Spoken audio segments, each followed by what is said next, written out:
քննում եք Արման Սարոյանի հետ կապված գործ, Արմանի դատարանում հացի ապահովման միջոց են կիրառել։ Դուք եք կիրառել, որ նա կարող է պաշտոնավորել, այսպես ասած, հա, եւ ընդդիմախոսները ձեզ մեղադրում են այդ որոշումը կայացնելու մեջ, նաեւ ասում են, որ դատարանը այսօր կարող է նաեւ ծիսակարգերի վերաբերյալ հայցեր ընդունել։ Որոշումները ես չեմ մեկնաբանում։ Պարոն Հովհաննիսյան, Դատարանը այդ իրավասություն ունի, պարոն Հովհաննիսյան, ընդունելու այդպիսի հարց։ Եթե արել է, արվել է, նման իրավասություն։ Իսկ երբևէ եղել է, թե սա նախադեպ է։ Չէ, Պարոն Հովհաննիսյան, ըստ էության դուք ամբողջությամբ կարելի ասել այս պայդրությամբ բավարարել եք այն միջնորդություն Արման Սարոյանի պահանջը, թեև դրա անունը դրել եք հայցի ապահովման միջոց, բայց ինքը շարունակում է պաշտոնավար, դա նորմալ է, հայցի ապահովման միջոցը դրա համար է։ Իմ կայացրած որոշումները ես չեմ մեկնաբանում, ինչ որ գրված է, գրված է։ Ինչ դուք ձեր խղճի առջև հանգիստ եք, որտեղ դատավորը նաև իր խղճի համոզմունքների այդ որ ասում եք հոգեկան տառապանք կպատճառվի Արման Սարոյանը, լավ ոնց եք գնահատում այդ հոգեկան տառապանքի աստիճանը։ Վերաբերում իմ դատական ակտին, ոնց գնահատել եմ հենց ձևը ակտի մեջ գրված։ Ձեզ ասում եմ, որ դուք օրենք եք խախտել, որովհետև չպիտի միջամտեիք պետության եկեղեցու գործերին որպես Ես վարույթ ընդունելով դատական պաշտպանության իրավունք եմ ապահովել։ Նախկինում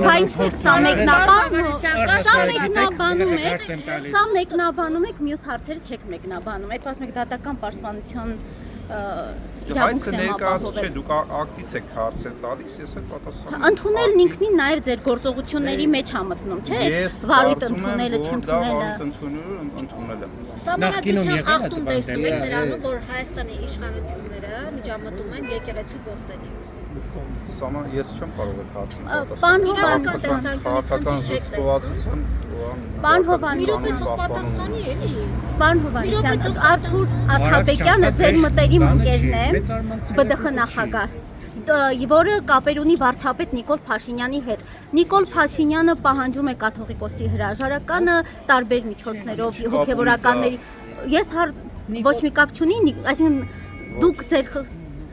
դուք Արթուր Աթաբեկյանի մտերիմ ընկերն եք։ Արթուր Աթաբեկյանի գործընկերն է։ Ես գիտեմ դուք գործընկեր եք, թե չէ, ասում եմ մտերիմ ընկեր եք, թե չէ։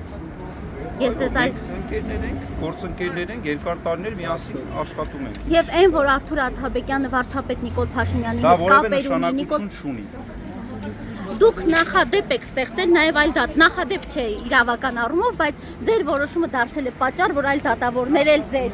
դիրքորոշմամբ առաջնորդվեն։ Բայց դա որևէ նշանակություն չունի։ Իմ կարծիքով ամեն մեկը ինքն է որոշում որևէ գործի ճակատագիր, որևէ հարցի ճակատագիր։ Իմ որոշումները ամենևին որևէ մեկի գործողությունները չեն պայմանավորել, ես այդ ձեր եմ կարծում, շնորհակալ եմ։